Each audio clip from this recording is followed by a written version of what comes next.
Which one should you use? Many of my students struggle knowing when to use a and when to use an, but the answer is very simple. Basically, these two articles we use with countable nouns, but we only use a if the countable noun begins with a consonant sound. Words like a plane, a jumper, a man, a bed, a kitchen. And we only use an if the following countable noun sound: an actor, an orange, an apple. One thing to bear in mind, we are talking about a consonant or vowel sound, not the letter, the sound. Because there are some words that start with a consonant but have a vowel sound. For example, the word hour starts with an H, which is a consonant. But if you think about the sound, hour, hour, it's a vowel sound. Therefore, we won't say a hour, we'll say an hour. I'll be there in an hour. Also, words like university. It starts with a U, but it sounds like a y, a Y sound. Therefore, we wouldn't say an university, we would say a university. So be sure to listen out for the vowel or consonant sound before deciding whether you're going to use a or an. Remember, we're only using these articles a and an if we're talking about singular countable nouns. So I have a book and a camera. However, I don't have a books or a cameras. I just have books and I have cameras. It's so confusing. When can we use which form? Oh. Luckily, the answer is simple. Ed we use to describe the way we feel. So it describes the way you or the subject feels. For example, I am bored. They are bored. He is bored.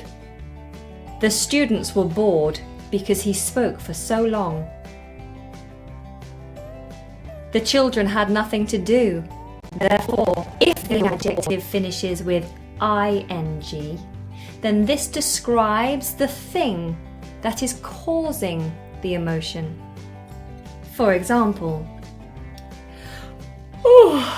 this is so boring. Therefore, I am bored. His speech was so boring. Therefore, the students were bored. Having nothing to do is boring. Therefore, the children, there we go. Ed describes the feeling and ing describes the action that causes the feeling. Let's have a look at some more examples. I am interested in the film because the film is interesting. We were very amused because the clown was an amusing clown. He kept doing that annoying voice, and I left feeling very annoyed. I'm finding English quite confusing. I'm always confused. My scores were disappointing. Therefore, I'm very disappointed. The food was disgusting. I am disgusted with the standard of food being served. We have an exciting holiday booked. We're so excited. It's been an exhausting day. David and I are just exhausted.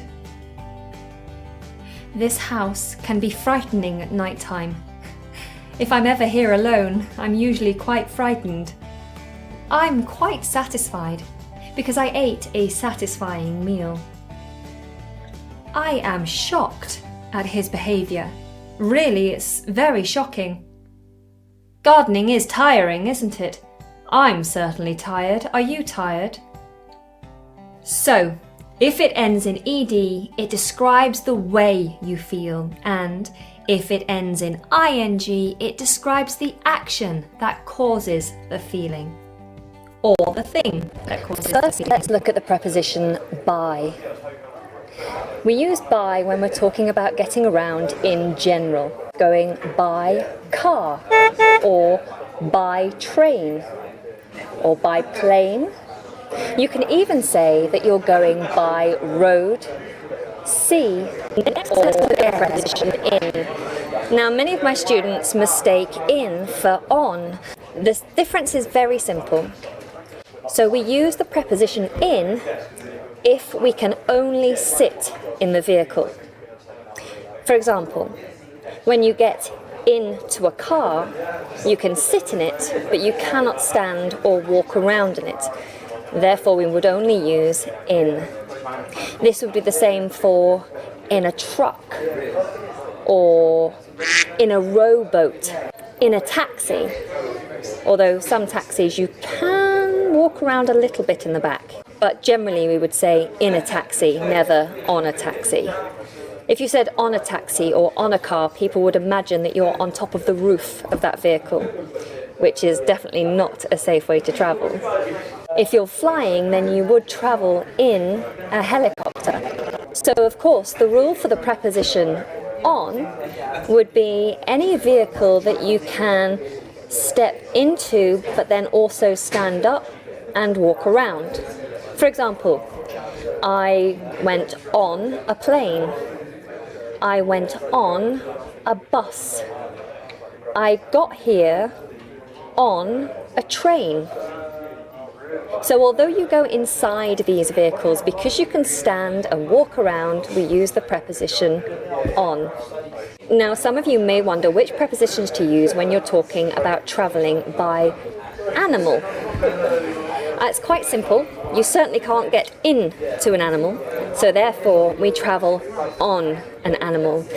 You might be travelling on an elephant, or on a camel, or on a horse, or on a donkey.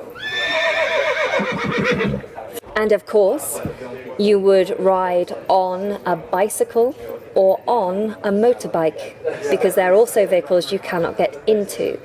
And last but not least, of course, if you're walking, then you are travelling on foot.